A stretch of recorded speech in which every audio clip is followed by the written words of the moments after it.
चालाक बुढ़िया। पहले मेरे बकाया दो, फिर माल गाड़ियों पर लादना। हदे नजर मटर की फसल फैली हुई थी। आसपास की जमीनों से फसल काट भी दी गई, बल्कि दोबारा फसल तैयार होने लगी थी। लेकिन इस जमीन से फसल अभी नहीं उतारी गई थी। इरफान का गुजर इस इलाके से पहली बार हुआ था। उसने भरी फसल देखी तो मालिक से सौदा करने का सोच लिया। पहले तो मालूमात की कि इस खेत का मालिक कौन है। मालूम हुआ कि एक बूढ़ी बेवा औरत इस खेत की मालकन है।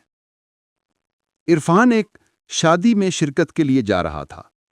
उसने इरादा किया कि वापसी में इस औरत से मिलकर इस फसल का सौदा करूंगा। शादी में शरीक था, लेकिन दिलो दिमाग उसी मटर की फसल में अटका हुआ था।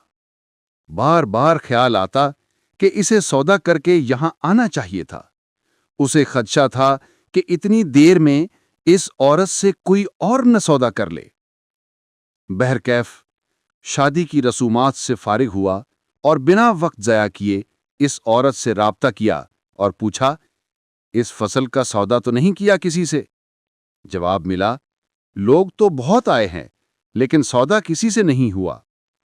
इरफान बड़ा खुश हुआ। कहा, अम्मा, मैं ठेकेदार हूं, फसलों की कटाई का ठेका लेता हूं।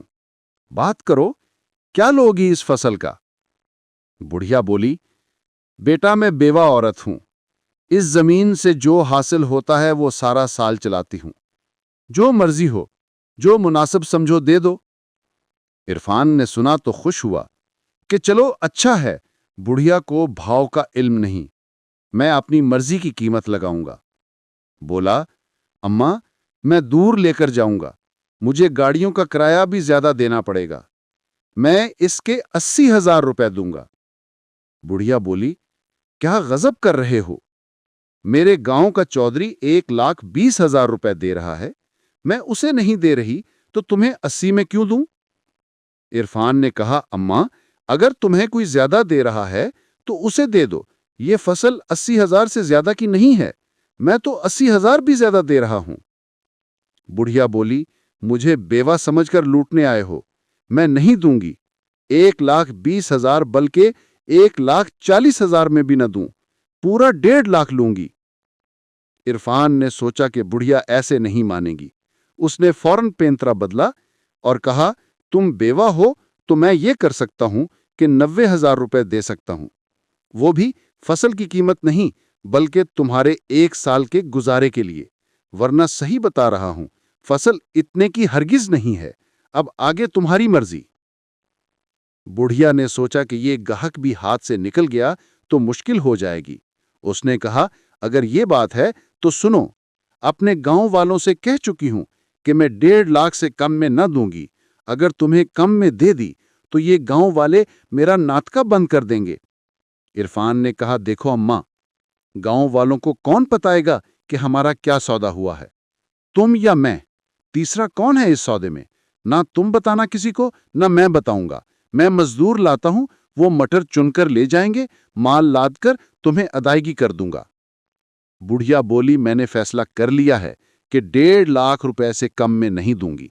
अगर कम में देना होती तो कब की दे चुकी होती और अब तक दूसरी फसल भी आ चुकी होती। अम्मा, फसल उतारने का एक वक्त होता है, अगर वक्त पर ना उतारी जाए तो वो खाने के काबिल नहीं रहती, उसे कीड़े खा जाते हैं। नहीं बेचनी तो ना बेचो, नुकसान तुम्हारा ही होगा, मैं कहीं और देख लूंगा। ये कहकर इरफान जाने लगा तो बुढ़िया ने उससे कहा, अच्छा तुम यूं करो कि मुझे 90,000 रुपए दे दो, फसल कटवाना शुरू कर दो। कोई पूछे कि कितने की फसल ली है तो कहना 1.5 लाख में ली है, 90,000 दे दिए हैं, 60,000 माल ले जाते वक्त दूंगा। इससे क्या होगा? इरफान ने पूछा। इससे यह होगा कि मेरे गांव वालों को यह तो पता चल जाएगा कि मैंने फसल 1.5 लाख से कम में नहीं बेची, वरना वो मुझसे नाराज हो जाएंगे और शर्मिंदा करते रहेंगे। इरफान ने हामी भर ली कि ठीक है, कोई पूछेगा तो यही जवाब दूंगा। गर्ज फसल की कटाई शुरू हुई। गांव के कई अफराद ने पूछा कि सौदा कितने का हुआ है। اور عرفان یہی جواب دیتا کہ 1.5 لاکھ روپے میں ہوا ہے، 90,000 دے دیا ہے، 60,000 مال لے جاتے وقت دوں گا۔ فصل اتار لی گئی، مٹر بوریوں میں بھر دیے گئے۔ عرفان نے گاڑیوں کا بندوبست کیا، گاڑیوں پر مال لادنے لگے تو بڑھیا آ گئی، بولی پہلے میرے بقایا دو، پھر مال گاڑیوں پر لادنا۔ کون سے بقایا؟ عرفان حیرت سے بولا، ساری رقم تمہیں پہلے دے دی ہے، بقایا کون سے؟ بڑھیا بولی تم نے کہا تھا کہ 90,000 پہلے دوں گا، 60,000 مال لے جاتے وقت دوں گا۔ عرفان پریشان، بحث لگ گئی، لوگ جمع ہو گئے، گاؤں کے بے شمار لوگوں نے گواہی دی کہ ہاں ہم نے بھی پوچھا تھا کہ فصل کا سودا کتنے کا ہوا ہے، تو تم نے کہا تھا کہ 1.5 لاکھ کا ہوا ہے، 90,000 دے دیا ہے، 60,000 بعد میں دوں گا۔ بڑھیا رونے دھونے بیٹھ گئی کہ میرا کوئی والی وارث نہیں ہے، مجھے بیوہ سمجھ کر لوٹ رہا ہے۔ عرفان مجبور ہو گیا اور اسے مزید 60,000 روپے بڑھیا کو دینے ہی پڑ گئے، کیونکہ دوسرے لوگ بھی جمع ہو گئے تھے اور وہ عورت بوریاں گاڑیوں پر رکھنے ہی نہیں دے رہی تھی۔